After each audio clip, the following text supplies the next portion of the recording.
ಅಮೆರಿಕಕ್ಕೆ ಹೋಯ್ತು ಅಂದ್ರೆ ಅಮೆರಿಕದವ್ರು ಹಿಂಗೆ ಬದುಕ್ತಾ ಇದ್ದಾರೆ ಹಂಗೆ ಬದುಕ್ತೀರಾ, ನೀವು ದುಬೈಗೆ ಹೋಯ್ತು ಅಂದ್ರೆ ಹಂಗೆ ಬದುಕ್ತೀರಾ, ನಾರ್ತ್ ಕೊರಿಯಾಗೆ ಹೋದ್ರೆ ಹಂಗೆ ಬದುಕ್ತೀರಾ, ಒಂದು ಕಾಡ್ಗೆ ಹೋದ್ರೆ ಆ ಕಾಡ್ ಥರ ಬದುಕ್ತೀರಾ. ಅಂದರೆ ಮನುಷ್ಯ ಎಲ್ಲಿ ಬೇಕಾದರೂ ಅವನು ಅಡ್ಜಸ್ಟ್ ಆಗ್ತಾನೆ, ಹೇಗೆ ಬೇಕಾದರೂ ಇರ್ತಾನೆ. ಅವನು ಇಲ್ಲಿಯವನು ಅಲ್ಲಿಯವನು ಅನ್ನುವಂಥದ್ದಲ್ಲ. ನಾವು ಹೆಂಗೆ ಎನ್ವೈರ್ಮೆಂಟ್ನ ಕ್ರಿಯೇಟ್ ಮಾಡ್ತೀವಿ ಆ ಎನ್ವೈರ್ಮೆಂಟ್ ಥರ ಮನುಷ್ಯ ಇರ್ತಾನೆ, ಅವನು ಬದುಕಿರ್ತಾನೆ ಅವನು. ಸೊ ದುಬೈ ಥರ ನಾವು ಇಲ್ಲಿ ಎನ್ವೈರ್ಮೆಂಟ್ನ ಕ್ರಿಯೇಟ್ ಮಾಡ್ತೀವಿ ಅಂದರೆ ದುಬೈಲಿ ಹೆಂಗೆ ಜನ ಇದ್ದಾರೋ ಅದೇ ಥರ ಇರ್ತಾರೆ ಅವರು. World's best strategist, king of deal closure, highest paid consultant, smart entrepreneur, international speaker, unique author,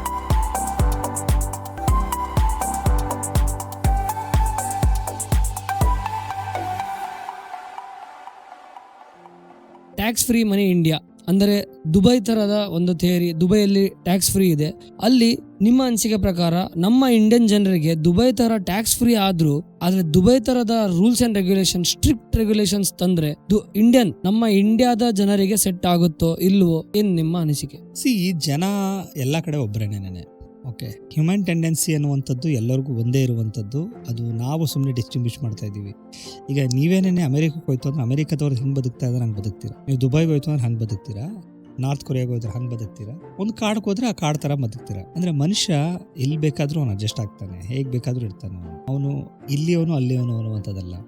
ನಾವು ಹೆಂಗೆ ಎನ್ವೈರ್ಮೆಂಟ್ನ ಕ್ರಿಯೇಟ್ ಮಾಡ್ತೀವಿ ಆ ಎನ್ವೈರ್ಮೆಂಟ್ ಥರ ಮನುಷ್ಯ ಇರ್ತಾನೆ, ಅವನು ಬದುಕಿರ್ತಾನೆ. ಸೊ ದುಬೈ ಥರ ನಾವು ಇಲ್ಲಿ ಎನ್ವೈರ್ಮೆಂಟ್ನ ಕ್ರಿಯೇಟ್ ಮಾಡ್ತೀವಿ ಅಂದರೆ ದುಬೈಲಿ ಹೆಂಗೆ ಜನ ಇದ್ದಾರೋ ಅದೇ ಥರ ಇರ್ತಾರೆ ಅವರು. ಸ್ಟ್ರಿಕ್ಟ್ ರೂಲ್ಸ್ ಮಾಡ್ತಾರೆ, ಮಾಡೇ ಮಾಡ್ತಾರೆ. ಇವಾಗ ರೂಲ್ಸ್ ಮಾಡಿದ್ದಾರೆ, ಯಾರು ತಪ್ಪಿಸ್ಕೊಡ್ತಾ ಇದ್ದಾರೆ? ಅದನ್ನು GST ಕಟ್ಟಲೇಬೇಕು ಅಂತ ಹೇಳ್ತಾರೆ, ಕಟ್ತಾರೆ ಕರೆಕ್ಟ್. ನೀವು ಬೆಳಗ್ಗೆ ಹೊತ್ತು ಈ ಥರ ಆಫೀಸ್ಗೆ ಹೋಗಲಿಲ್ಲ ಅಂದರೆ ನಿಮ್ಗೆ ಪೆನಾಲ್ಟಿ ಕ್ಲಾಸ್ ಬೀಳುತ್ತೆ ಅಂದರೆ ಮಾಡೇ ಮಾಡ್ತಾರೆ. ಕೋವಿಡ್ ಅಂತ ಬಂತು, ನೀವು ಮಾಸ್ಕ್ ಹಾಕಬೇಕು, ಹಾಕೊಳ್ತಾರೆ. ಸೊ ಜನಕ್ಕೆ ಅದು ಅದೇನು ಡಿಫ್ರೆನ್ಶಿಯೇಟ್ ಆಗಲ್ಲ ಅದು. ಸೊ ಅವರಿಗೆ ಎಲ್ಲದಕ್ಕೂ ಅವ್ರು ಅಡ್ಜಸ್ಟ್ ಆಗ್ತಾರೆ. ಒಂದು ಎರಡನೇದು, ನೀವು ಕೇಳಿದಂಥ ಮೊದಲನೇ ಪ್ರಶ್ನೆ ಬಂದು ಟ್ಯಾಕ್ಸ್ ಫ್ರೀ ಇಂಡಿಯನ್ ಮನಿ. ಟ್ಯಾಕ್ಸ್ ಫ್ರೀ ಇಂಡಿಯನ್ ಮನಿ ಅನ್ನುವಂಥದ್ದು ನನ್ನ ಕಾನ್ಸೆಪ್ಟ್ ಏನಪ್ಪ ಅಂತ ಹೇಳ್ತು ಅಂದರೆ it is A totally different concept. Tax free Indian ಮನಿ ಎಲ್ಲಿದೆ ಅಂತ ಹೇಳಿದ್ರೆ ನನ್ನ ಪ್ರಕಾರ ನಾನು ಅಗ್ರಿಕಲ್ಚರಲ್ಲಿದೆ ಅಂತ ನಾನು ಬರೀತಾ ಇದ್ದೀನಿ. ಹೇಗೆ ಅಗ್ರಿಕಲ್ಚರಲ್ಲಿದೆ, ಹೇಗೆ ಮಾಡ್ಬೋದು ಅನ್ನುವಂಥದ್ದು ಆ ಪುಸ್ತಕದಲ್ಲಿ ಬರೀತಾ ಇದ್ದೀನಿ. ಅದನ್ನು ಆದಷ್ಟು ಬೇಗ ಪಬ್ಲಿಷ್ ಮಾಡ್ತೀನಿ. ಸೊ ಅದರಲ್ಲಿ ನಾನು ಹೇಳಿರುವಂಥದ್ದು ಏನಪ್ಪ ಅಂತ, ರೈತ ದೇಶದ ಬೆನ್ನೆಲುಬು. ದುಬೈಗೆ ಆಯಿಲ್ ಹೇಗೋ ಇಂಡಿಯಾಗೆ ಸಾಯಿಲ್ ಹಾಗೆ. ಆಯಿಲ್ನಿಂದ ದುಬೈ ಅಂದರೆ UAE ಪೂರ್ತಿ ಇಡೀ ಪ್ರಪಂಚದಲ್ಲೇನೇ ಶ್ರೀಮಂತ ಆಯಿತು. ಅದೇ ಥರ ಸಾಯಿಲ್ ಇಟ್ಕೊಂಡು ನಮ್ಮ ದೇಶನ ನಾವು ಶ್ರೀಮಂತಿಕೆ ಮಾಡಬೇಕು ಅಂತ ಹೊರಟಿರುವಂಥದ್ದು. So that is a main differentiate. ಅದಾಗಿದ ತಕ್ಷಣ ಸ್ಟ್ರಿಕ್ಟ್ ರೂಲ್ಸ್ ಅಂತ 100% ನಾವು ಅವ್ರಿಗೆಲ್ಲರಿಗೂ ಕೂಡ ಜನಕ್ಕೆ ಎಲ್ಲ ಜನರಲ್ ಪಬ್ಲಿಕ್ಗೆ ಒಳ್ಳೆ ಬೆನಿಫಿಟ್ಸ್ನ ಕೊಡ್ತಿದ್ದೀವಿ ಅಂತ ಹೇಳ್ತು ಅಂದರೆ 100% they will obey our rules and they will follow our rules and whatever we will bring to ಅಂದರೆ ನಾವು ಪ್ರಪಂಚಕ್ಕೆ ಏನು ತರ್ತೀವಿ ರೂಲ್ಸ್ನ, ಅಂದರೆ ರಾಜ್ಯಕ್ಕೆ ಏನು ತರ್ತೀವಿ ರೂಲ್ಸ್ನ, ದೇಶಕ್ಕೆ ಏನು ತರ್ತೀವಿ ರೂಲ್ಸ್ನ, ಅದನ್ನು ಫಾಲೋ ಮಾಡ್ತಾರೆ ಅವರು. ತುಂಬ ಥ್ಯಾಂಕ್ ಯು ಸರ್. ಹಾಗೆ ಟ್ಯಾಕ್ಸ್ ಫ್ರೀ ಇಂಡಿಯನ್ ಮನಿ ಬಗ್ಗೆ ನಾವು ಆದಷ್ಟು ಬೇಗ ತಿಳ್ಕೊಳ್ಳೋಕ್ಕೆ ಇಷ್ಟಪಡ್ತೀವಿ. ಹಾಗೆ ಟ್ಯಾಕ್ಸ್ ಫ್ರೀ ಇಂಡಿಯನ್ ಮನಿ ಆದರೆ ನಮ್ಮ ದೇಶದಲ್ಲಿ ಚೇಂಜಸ್ ಕೂಡ ಡಿಫ್ರೆಂಟ್ ಆಗಿ ಬರುತ್ತೆ ಅಂತ ನಿಮ್ಮ ಪ್ರಕಾರ ನೀವು ಹೇಳಿದ್ದೀರಾ. Booming time, it was in next level ಕರೆಕ್ಟಾ?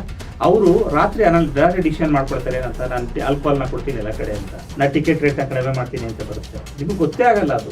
ನಾನು ಟಿಕೆಟ್ ರೇಟು 5,000 rupees ಇದ್ದು ನಾನು 3,000 rupees ಮಾಡ್ತೀನಿ, ಬಿಕಾಸ್ ನನಗೆ ಜಾಸ್ತಿ ವಾಲ್ಯೂಮ್ ಬರಲಿ ಅನ್ನುವಂಥದ್ದು. ಶೇರ್ ಇನ್ವೆಸ್ಟ್ ಮಾಡಿದ್ರು ಗೊತ್ತೇ ಆಗಲ್ಲ ಅವ್ರಿಗೆ. ಅವ್ರೇನು ಮಾಡ್ತಾರೆ, ಅವ್ರು ಡಿಸಿಷನ್ ತಗೊಳ್ತಾರೆ. ಅವ್ರದ್ದು ಗ್ರಾಫ್ನ ನೋಡ್ತೀರಾ ನೀವು, ಗ್ರಾಫ್ ಇಸ್ ವೆರಿ ಗುಡ್. ಇವ್ invested 10 lakh rupees for one company and that ಗೈ ಅದರ ಕಂಪ್ನಿ ಶೇರ್ಗೆ ಇನ್ವೆಸ್ಟ್ ಮಾಡಿ ಅವ್ನು ಬಂಡವಾಳ ಆಗ್ತಾನೆ ಅಂತಂದ್ರೆ ನೀವು ಆ ಕಂಪ್ನಿಗೆ ಇನ್ವೆಸ್ಟ್ ಮಾಡ್ತೀರಾ? ಅವ್ನು ನಂಬಿರೋದೇ ಬೇರೆ ಕಂಪ್ನಿ ಶೇರ್ ದುಡ್ಡನ್ನ ಅಂತಂದ್ರೆ ನೀವು ನಮ್ಗೆ ಇನ್ವೆಸ್ಟ್ ಮಾಡ್ತೀರಾ? ನೀವು ಮಾಡೋದೇ ಇಲ್ಲ.